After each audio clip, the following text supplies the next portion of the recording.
Los viajes que las fotografías ofrecen al espectador hacen que se recuerden momentos pasados, que se revivan situaciones en las que fueron protagonistas, pero también sirven para alejarse mucho más aquí a miles de kilómetros de distancia, en los que conocer diferentes lugares, rincones e incluso en muchas ocasiones personas que de otra forma no llegarían a conocer por esa distancia que tienen entre ese punto de partida y el propio espectador.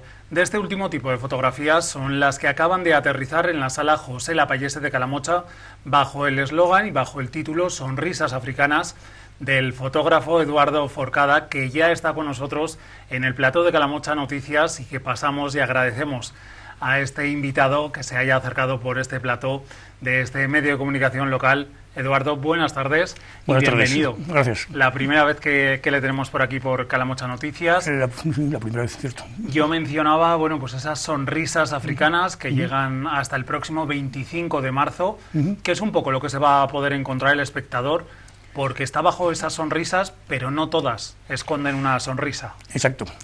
A ver, la exposición se llama Amaisán. Amaisán significa en el idioma Niangatón sonrisas. Entonces yo he querido ponerle este nombre a la exposición, porque estamos ya un poco, yo por lo menos también un poco harto, he viajado muchas veces a África, estoy un poco harto ya de lo único que se ve sobre África aquí en España y prácticamente en el resto del mundo son dramas, muertes, hambruna, niños con la tripa hinchada. Pero es que África tiene 1.250 millones de habitantes, es que en África también hay muchas sonrisas, hay mucha alegría, o hay mucha esperanza. Entonces he querido hacer fotos únicamente de niños y niñas, algún anciano también se ve por ahí, que tienen su vida, que tienen su sonrisa, que tienen su alegría, que tienen su esperanza. Muchas veces, muchas fotos de las que están expuestas, pues verás al niño que no sonríe en este momento, pero o antes o después de la foto ha sonreído.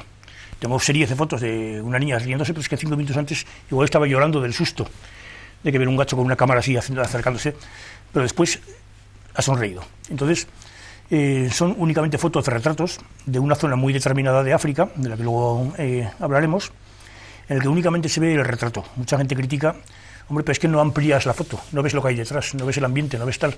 No, pues es que yo quiero, solamente me gustan los retratos nada más.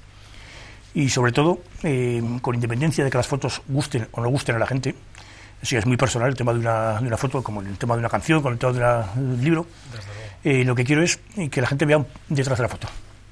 Que me diga, la foto es una mierda, con perdón, con todo respeto, pero detrás de la foto que vea algo. Que profundice, ¿no? Que profundice, detrás, exacto. Como siempre se suele decir, bueno, no solo hay que quedarse con esa primera impresión, con lo que directamente nuestros ojos perciben, sino que igual hay que ahondar un poco en la imagen, en el contexto, en la situación. ¿Cuáles son esas primeras sensaciones y emociones que se consiguen despertar una vez que miramos un poquito más allá de esa sonrisa principal? Bueno, es muy difícil. Siempre digo que viajar no es cambiar de sitio, sino cambiar de mentalidad. Ahí es donde se encuentra eso, cambias absolutamente de mentalidad. Es otro mundo, estás en otra... Es algo que está a 6 horas de aquí. Bueno, 6 horas de avión, te plantas por ejemplo, en Addis Abeba, luego te queda todavía un día más de camino para llegar hasta ahí. Pero es que está tan cerca, ¿no? Y ves a gente tan digna, ¿no? Tan alegre, tan inteligente, porque son inteligentes de narices, sobre todo los niños, ¿no? Que es que te da como coraje que no tengan lo que tú tienes aquí. Pero es que luego detrás de esto está el dilema, es decir, pero ¿cómo trató África? ¿Como eso? ¿Cómo debería ser? No puedes inculcarles a ellos, no puedes transmitir tu educación, tus ideas, tus esperanzas y tal, extrapolarlos ahí, porque es que están en la edad de piedra. Hacía alusión a esa cercanía que hay en cuanto a los kilómetros, o sobre todo el tiempo que separa a España con el continente africano, pero a la vez también existe esa lejanía, son dos mundos completamente diferentes, pese a esa cercanía de distancia. Exacto. Te digo, llegar ahí a la zona esta donde no están las tribus y demás, te puede costar aproximadamente día y medio, pero es que pasas a otro mundo diferente, absolutamente diferente, no tiene nada que ver. Ahí, decía, hay tribus, en el sentido despectivo, peyorativo, lo que te decía, desnudos, con hace demás, no son etnias. Las etnias que hay en África Occidental es como decir, como el aragonés, el catalán, casi pues los puedes distinguir o no distinguir, ¿no? Ahí son tribus absolutamente diferenciadas, cada una con su traje, con sus costumbres, con todo. Entonces son tribus nómadas, viven en otro mundo, viven en otra época. Hay poblados, cada tribu tiene X habitantes, X miembros de esa tribu, por ejemplo 30.000, y están distribuidos en diferentes poblados, ¿no? Unos en las montañas, otros en el bosque, demás. Hay poblados que no han visto al hombre blanco todavía. Hace poco estuvimos con unos sacerdotes que abríamos una carretera hasta a base de machetazos y demás para llegar hasta Sudán del Sur, y pasamos por algunas tribus que se sorprendían de ver un gacho blanco por ahí. Claro, porque si no han llegado a ver, como decías, Eduardo, el hombre Entonces, blanco. No tienen las necesidades que tenemos nosotros, no las tienen. Sus necesidades son agua y comida, no tienen más. El momento que se llega allí hay que saber dónde se está y que, bueno, en nuestra cultura, en nuestras tradiciones, incluso hay que dejarlas un poco apartadas. Y para poder adentrarse y, como decías al inicio, pues complementarse bien con los habitantes de allí, en este caso con las diferentes tribus. Exacto. Sí que estamos hablando de las tribus, pero antes me gustaría saber, bueno, en qué lugares se han tomado estas instantáneas que vamos a poder disfrutar. Sí, a ver, estas fotos, tengo cientos de fotos de esta zona, pero son en concreto estas de una ciudad que se llama Triángulo de Ileni. Triángulo de Ileni es un territorio aproximadamente unos 10.000, 12.000 kilómetros cuadrados, que es un territorio disputado entre Kenia, Sudán del Sur y Etiopía. Eso es un territorio sin país. Está administrado por Kenia, pero no tiene país. Entonces, ahí principalmente se concentran el 80% de las tribus que hay hoy por hoy en África. Las tribus nómadas que hay por ahí en África, salvo los jimbas que están en el norte de Namibia, todas estas tribus están ahí metidas, ¿no? Y además están como arrinconadas, como echadas del resto del país, del resto de Etiopía. Fíjate, muchas veces en Addis Abeba, la capital, como estar en Madrid, es como decir que me voy a Sevilla, más o menos igual, bueno, por distancia no es mucho más, pero en Addis Abeba me decían, pero ¿cómo te vas al sur si ahí son africanos? Y yo, pero tú también eres africano. Claro. Pero es que los tratan como gitanos, como gente... Es que, en la teoría, percepción que tienen la percepción que tiene esta gente, ¿no? sí. Son gente que no produce, no sirve para nada. Sí, serán pintorescos, van 4 turistas, hacen fotos y se dejan 3 euros en una cerveza. Nada más. Pero no producen, no hacen nada. Entonces son gente que sobra. Porque por ahí tiene que pasar, los que están haciendo ahora, desgraciadamente, chinos y rusos se están metiendo mucho en esa zona, pues tienen que hacer una carretera. Y en esa carretera hay un poblado, fuera poblado. Van a hacer una presa, pues el agua no pasará por aquí, pasará fuera de aquí, ¿no? Vamos a hacer unas plantaciones de caña de azúcar. Las 5 mayores del mundo están ahí en Etiopía, las han hecho los chinos ahora, que han invertido 25.000 millones de euros en esta zona de Etiopía. Entonces toda esta gente sobra. Nadie hace nada, ¿no? Al respecto, las autoridades... Todo lo contrario. Cuando podría decir un poco que están en tierra de nadie. En tierra de nadie, exacto. Están en tierra de nadie. Bueno, tierra de nadie, no, tierra de ellos, de los intereses de la gente dirigente de por ahí. ¿Cómo viven ellos estas actuaciones, estas acciones que nos está comentando, bueno, de cara a eliminar los poblados que a lo mejor pueden dificultar el paso de esa carretera, eliminar la población si está en medio de donde quieren hacer esa plantación de caña con de absoluta resignación. Con absoluta resignación, porque son todos pueblos nómadas que han sufrido mucho a lo largo de toda la historia. Cuando no había agua aquí se tenía que marchar aquí. Cuando había un enemigo aquí se tenía que marchar allá. Entonces están todo el día marchando de un sitio a otro, entonces absoluta resignación. Y, no sé, con cara de, pero si yo no he sido, ¿qué he hecho de mal? ¿No? Fíjate que cuando algún político, entre comillas, etíope, va por ahí, no entrega proyectos, no entrega comida, no entrega escuelas, no entrega, les dan balas para el Kalashnikov. Todo el mundo va con su Kalashnikov por ahí. Uno mata al otro, me has matado a uno, pues yo te mato a dos, me has matado a dos, yo te mato a 5, me mato a 5 y yo te mato a 10. Entran ya en el ciclo. Sí, las guerras tribales hay muchísimas, ¿no? Eduardo, con sus palabras, bueno, podemos entender que obviamente su trabajo, estas 31 fotografías que vamos a disfrutar aquí en Calamocha y que ha estado pues por diferentes lugares, que luego hablaremos un poco de esta exposición en concreto, que es conocedor en profundidad de estas tierras africanas, porque ¿cuánto tiempo lleva haciendo estos viajes hasta el continente vecino? Unos 30 años aproximadamente. 30 años en los que intuyo que ha recorrido muchos kilómetros de ese territorio. Sí, habré estado, no sé, unas 35 veces por ahí en África, en esta zona un poco menos, en los últimos viajes, en los últimos 6 años he estado viendo por ahí. Sí, me gusta llegar ahí, no me gusta meterme en un hotel, me gusta pues, leer, estar con la gente, sobre todo estar con la gente, ¿no? Hablar, mirar, enterarte, preguntar. Salir un poco de la zona turística, ¿no? Si es que existe y se puede mencionar. Odio las zonas turísticas de esas cosas, ¿no? Y siempre que voy ahí, pues no voy con nada preparado. Yo me cojo el billete de avión, me planto ahí, cojo mi coche, cojo un conductor si necesario, y me cojo la tienda de campaña. y voy al sitio y voy a dormir aquí. Para entrar a la tienda de campaña te pegas ahí 2 o 3 días. El primer día no haces nada, el segundo día tampoco, el tercer día empiezas a hacer fotos. Acampar a la intemperie, ¿no? Sí, fuera. Sí. No hay nada previsto, que es lo mejor. Hombre, si algún sitio hay algún loft, que un loft es un camastro con una mosquitera, pues me meto, ¿no? Pero si no, me da igual, tiene la campaña no tiene mayor o una cabaña de ellos, se duermen perfectamente. No tienes... ¿Cómo ha visto la evolución de estas tierras, de ese triángulo que nos hacía alusión? Bueno, pues en estas 3 décadas en las que, aparte de fotografiar, que obviamente es un tiempo mínimo que dedica, también ha conocido en profundidad a las distintas culturas, tribus y también, bueno, pues a las distintas etnias. Pues el mayor problema que veo ahí es la desaparición de esta gente. Quedan 4 sin educación, sobre todo si no tienen educación, no tienen absolutamente nada. No han evolucionado absolutamente nada, siguen haciendo las cosas como hace 300 años. Tienen costumbres, no te puedo comentar alguna y demás, dramáticas, que son de hace 300 años. Pero insisto, ¿para qué tocarlos si es lo suyo? ¿Para qué tratar a África como tú crees que debe ser? ¿Qué les vas a enseñar? ¿A hablar italiano? ¿A hablar inglés? No, si no es su idioma. ¿Cómo vas a modificar esto? ¿Cómo van a evolucionar esto? Déjalos que evolucionen ellos como evolucionan las culturas a lo largo de la historia. Pero ellos sin intervención, sobre todo sin intervención. ¿Cómo es la relación existente entre las diferentes tribus o las diferentes etnias? Uy, hay de todo. ¿Es complicado? Sí que tienen contacto entre ellos o intentan cada uno estar en su territorio, por así decirlo, en su poblado? Intentan cada uno estar en su muy territoriales. Cada uno está en su poblado, algunos están a 5 horas del otro, una tribu, otra a 10 horas, ¿no? Y hay tribus que se tienen odio visceral. Cerca de la misión donde estaba, pues pasa el río Kivich, y ahí están, en un lado están los Ñangatón, el otro están los Turkana, y muchas veces cuando íbamos a sacar agua de un pozo que hemos hecho a la orilla del río, pues al otro lado del río, pues en la mitad del Ebro de ancho, pues ahora tienes que tener cuidado y sacar el agua a escondidas porque te están disparando, ¿no? Se disparan cuando ven un Turkana ahí, ¡pum!, disparo. Bueno, a ver el otro, ¡pum!, disparo. Hay que se tienen odio muchas veces. Luchan por el agua, luchan por la comida, luchan por los pastos, luchan por las vacas, ¿no? Si una vaca desaparece y se le ha quedado el otro, pues viene el otro y le pega 3 tiros.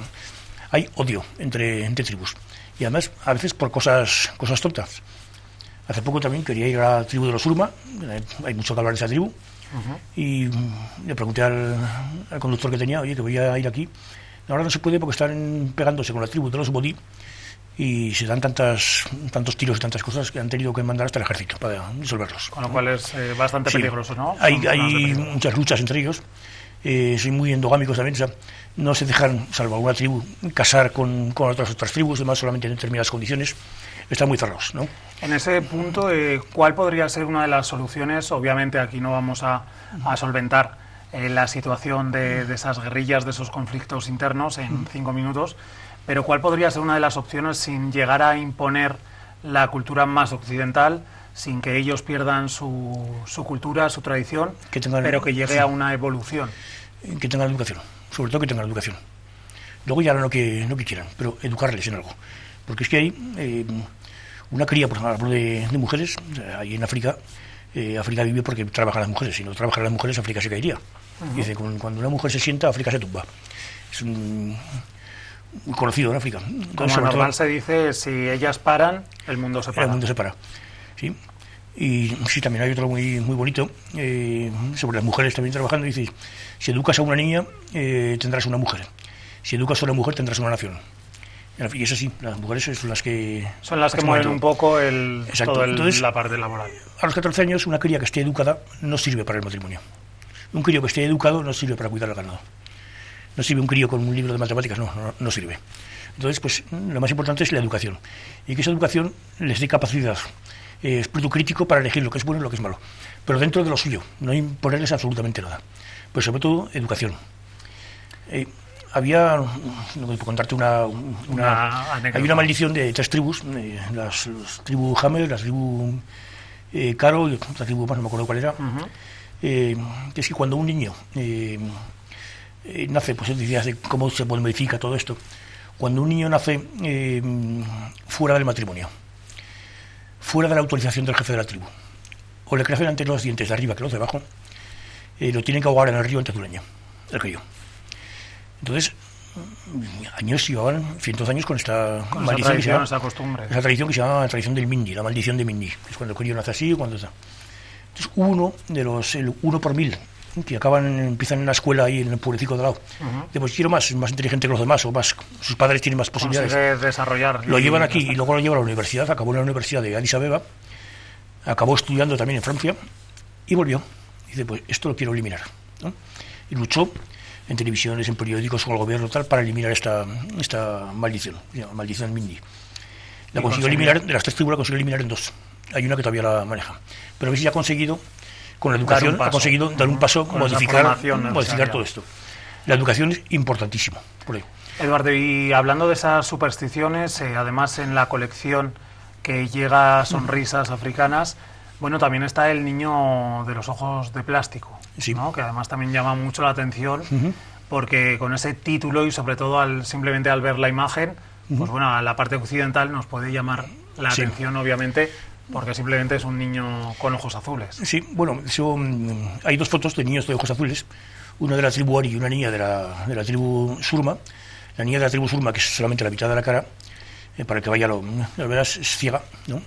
Pero bueno, vamos al niño que es la carátula del anuncio de la exposición. Sí.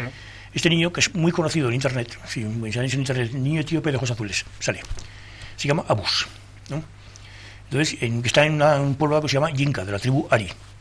Es el poblado donde te llega el último avión, un avión de estos felices africanos y demás, te llega ahí, pues ahí estaba el crío, sus padres vivían con él, su padre se murió, su madre se casó con otro y ese otro lo repudió.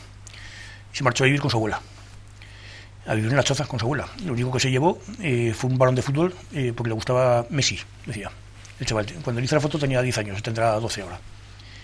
Entonces la choza de su abuela se quemó. En la foto donde tiene apoyada así la mano, tiene una cicatriz aquí que se ve de cuando se quemó está con una camiseta blanca que le regalé yo en ese momento.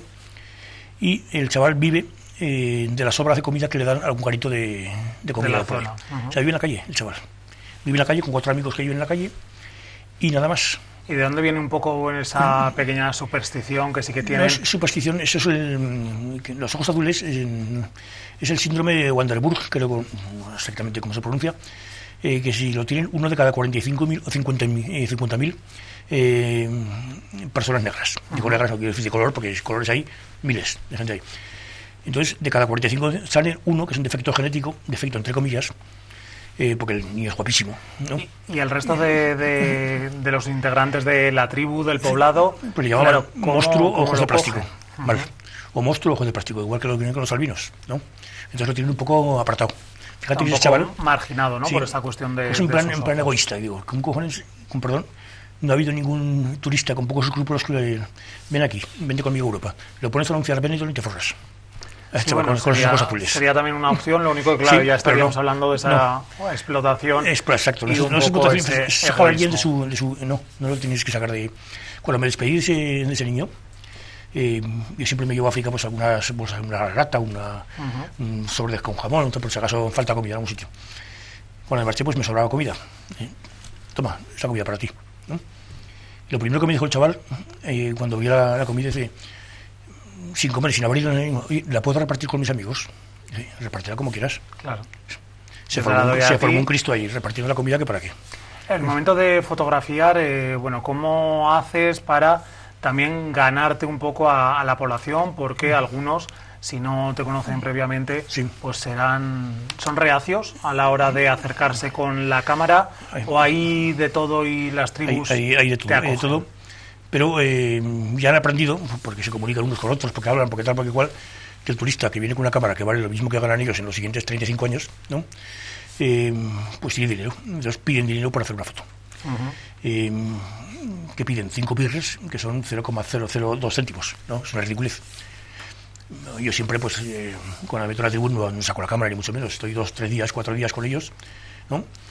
Me doy paseos por ahí y luego empiezo a sacar la cámara. Hay gente que le gusta, gente que no le gusta, no lo esfuerzo.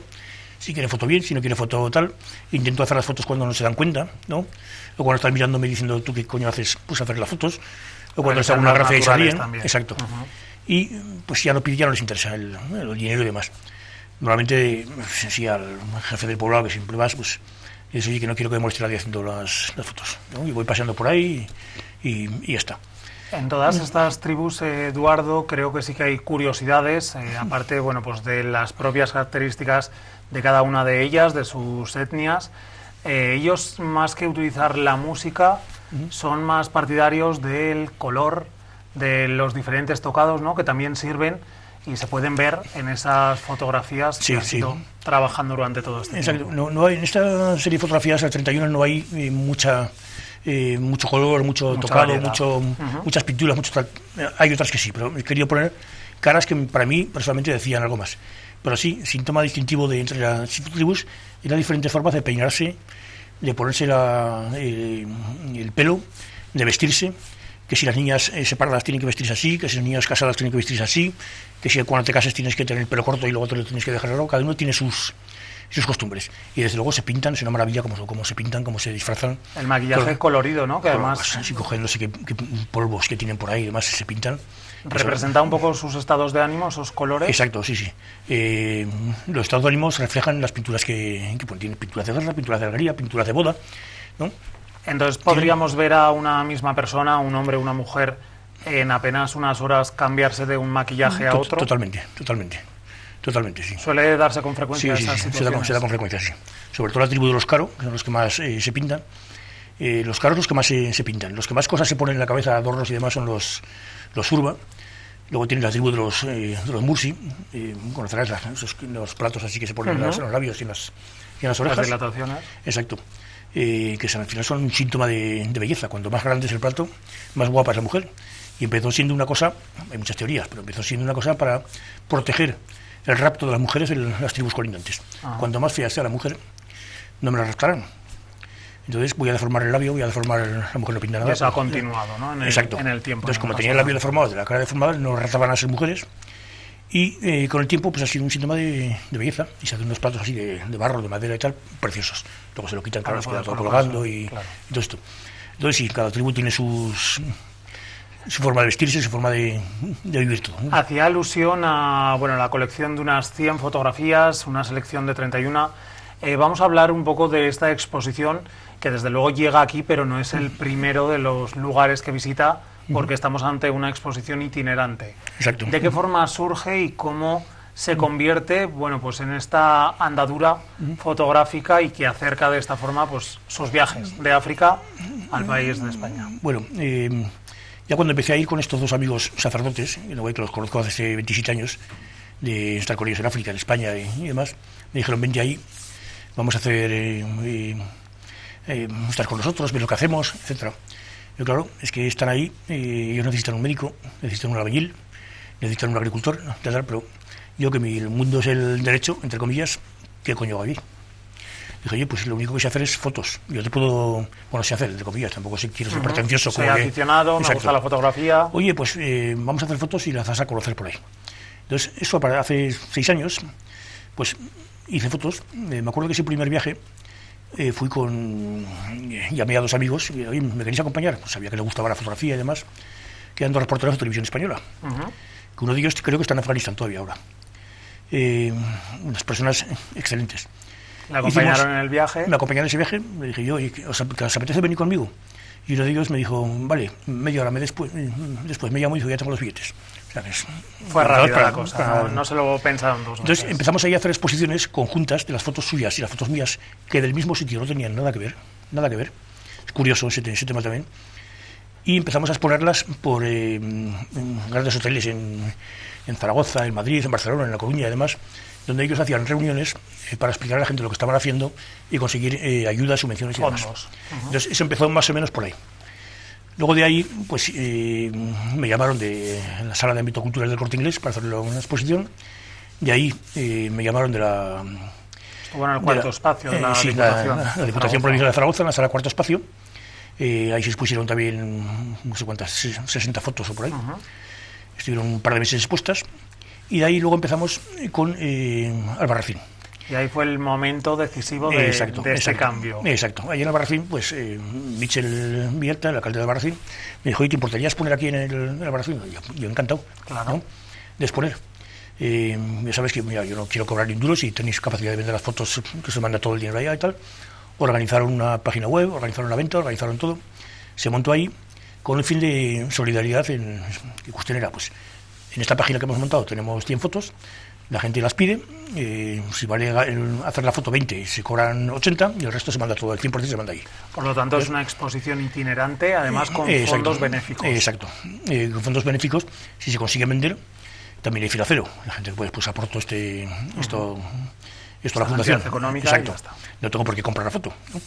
Entonces ahí empezó esto, empezó en el Barracín, ha seguido en Tauste, el Ayuntamiento de Tauste, que la quité la semana pasada, estuvo un mes también ahí, ahora Calamocha, y luego vendrá seguramente Mora de Rubielos, Diputación de Teruel, me han dicho también en Valencia y en Madrid, es itinerante. Por lo tanto, estamos hablando que la exposición pertenece al Barracín. Pero la exposición, bueno, de por sí ya, las fotos físicas, la foto ampliada física pertenece al Ayuntamiento del Barracín, que es el que las ha pagado, ¿no? Entonces, la foto, pero lo que se distribuye, lo que se vende son las copias de esas originales. Copias originales. ¿De qué forma a lo mejor los espectadores pueden, bueno, pues adquirir y colaborar también en estas aquí africanas? Yo recomendaría que se pusieran en contacto con el Ayuntamiento de Calamocha y el Ayuntamiento de Calamocha les puede decir cómo colaborar, facilitar un número de cuenta de la propia ONG, no es ONG, la comunidad. Es la comunidad, se llama Comunidad Apostólica San Pablo, que recoge todas las subvenciones que tienen a partir de una sociedad que se llama Emalaicat, que está en Madrid, porque ellos no pueden cobrar subvenciones. Se canalizan todas las subvenciones a partir de esa sociedad y la sociedad les da a ellos el dinero que se ha recogido. Con eso recaudado, ¿qué es lo que, dónde se invierte, qué es lo que se construye, si se llega a construir algo? La ventaja de esta gente, de esos sacerdotes, Ángel y David se llaman, es que yo los conozco hace muchísimos años y sé que el 99% del dinero que se les manda les llega a ellos directamente. No es como mucha gente ha oído hablar de las ONG, los gastos administrativos de una ONG. Los gastos administrativos de una, no sé qué, Sin Fronteras, que ahora les mandas 100, igual les llegan a ellos 5. Y el resto, pues para comprar un camión, para comprar un jeep, para comprar para publicidad, para camisetas. No, a esto les llega al 100%, prácticamente. Entonces, tengo confianza de todo lo que se llega ahí, se lo gastan. ¿En qué se lo están gastando actualmente? Estos están viviendo en hay una estepa africana preciosa, una especie de montañita. Pidieron prestado ese terreno para hacer una misión. Lo primero que hicieron fue, antes de montar eso ahí, buscar a ver si había agua alrededor, porque si hay agua viene la gente, y si viene la gente pues pueden, son sacerdotes los dos, pero no evangelizan, vamos, no van a evangelizar, no predican, ¿no? Es que me decía uno de los sacerdotes, pues que con un vaso de agua se puede predicar, se puede evangelizar igual. Es que nosotros no llamamos con el crucifijo, no. Hospitales, escuelas, agua, comida, educación. ¿Están pensando en la construcción de esto que nos mencionas? ¿O ya han llegado a tener algún tipo de construcción, alguna escuela? Sí, los sacerdotes están viviendo en el suelo todavía, hace 7 años, en una choza. Y han empezado a construir, para visitantes que vengan, colaboradores, cooperantes que vengan por ahí. Han hecho, abajo en la estepa, han hecho una estepa en la sabana, han hecho unas escuelas, cada escuela, que son 30 metros cuadrados, que son ladrillos hasta mitad de altura, unos palos y un techo de arita, y con dibujitos que hacen los críos. Cada escuela, antes les costaba, que es para 60 niños cada escuela, antes les costaba 5.000 euros, ahora ha subido todo bastante el precio, ahora les cuesta 8.000 o 10.000. Entonces están construyendo, que se llama el proyecto de Quisil, están construyendo escuelas en esa zona para los niños. Niños que vienen de 10 kilómetros o 15 kilómetros descalzos, vienen ahí.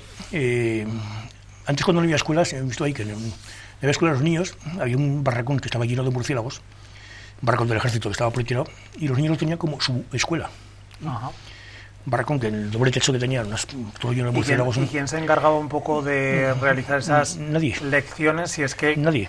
Iban los niños solos a ese sitio, venían de todas las tribus, se llenaba, igual había 200 niños ahí, jugaban, cantaban, tal, y llegaba a las supuestamente 2, 3 de la tarde y se marchaban a sus pueblos.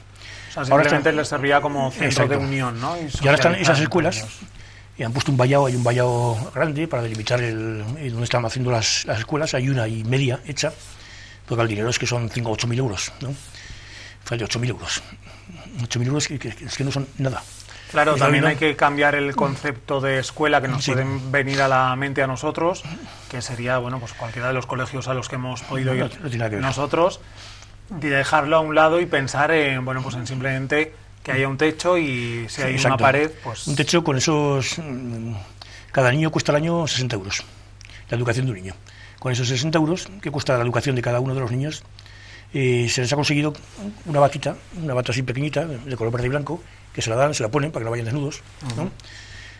Unas sillas y mesas de plástico les ha regalado la Coca-Cola o lo que fuera, que las ponen ahí tal.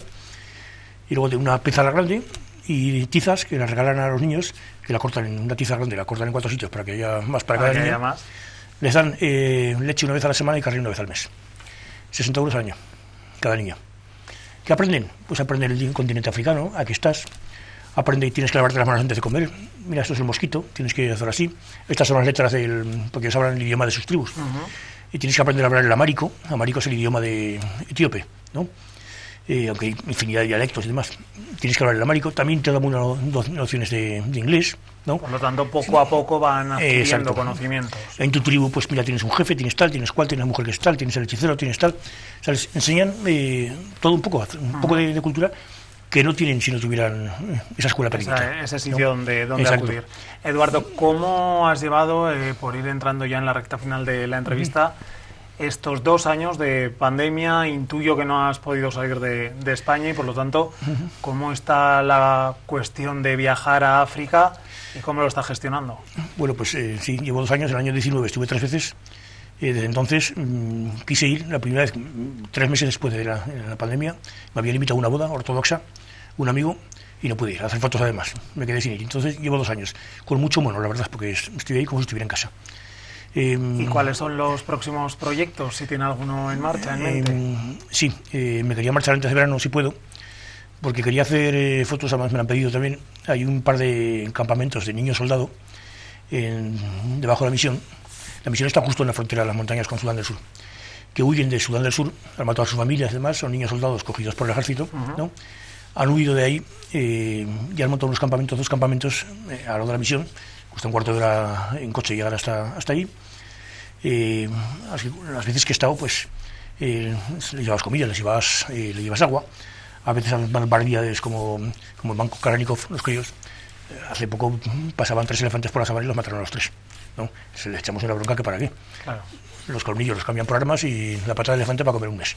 Situaciones que entonces, a lo mejor a nosotros nos pueden quiero llamar hacer mucho fotos de estos campamentos. Sí, me apetece. Y luego siempre quedan tribus. Pero es que, como cada día es diferente, a una niña que le has hecho una foto un día no tiene nada que ver el día siguiente. Desde luego. Entonces, es muy cambiante, variante. Si ocurre en Occidente, también tiene que ocurrir allí, que además... luego recomiendo a la gente que vaya por ahí. Estos sacerdotes, siempre digo, es que no queremos una persona que dé 1.000 euros. Queremos 1.000 personas que den 1 euro, nada más, que vayan ahí, que lo vean. Con eso... Y cuando lo vean, ya decides tú cómo colaborar. O comprando una foto, o yéndote ahí un par de meses a plantar manzanas. Igual. Fuera de cámara, antes de empezar la grabación, y lo comento porque, bueno, pues también llama la atención, me decía que todos los acompañantes que han ido con usted a África no solo han ido una sola vez, sino que han vuelto a África, ¿no? Sí. Buena señal, entonces. Bueno, no porque yo les haya enseñado esto, sino porque les ha gustado. África o la odias o la amas. Gracias a Dios, la gente con la que he estado la ha amado y ha vuelto. De forma muy breve, ¿qué destacaría o qué es lo que tiene África? Y en este caso, bueno, pues la zona en la que se mueve, que hace que le haya atrapado durante estos 30 años. La gente. Antes estaba en el otro lado, en África Occidental, pero si es el África Occidental, es el África que ves en los telediarios. Pistolazos, muertos, ahora el yihadismo, etcétera. Esta África es otra cosa. Es el África que ves en los documentales de la 2. Las tribus tal, la tribu cual, los animales, más al sur los animales y más al norte las tribus. El conocimiento, ¿no? De las personas. Es el África más pura. Ahora más, es que la vida nació ahí. En el Valle del Río Omo, ahí fue el esqueleto más antiguo que se han encontrado, es ahí nació la vida.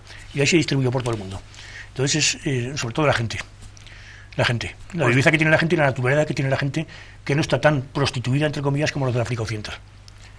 Yo creo que nos vamos a quedar con esa belleza por parte de las personas que habitan esa zona de África, pero también por ese enclave natural y ese medio ambiente con el que sí que pueden disfrutar y disponen ellos. Así que, Eduardo Forcada, muchísimas gracias, de verdad. Gracias a vosotros, ojalá os guste la exposición. Gracias, como le decía, por estar con nosotros aquí en Calamocha Noticias esta semana. A vosotros. Gracias.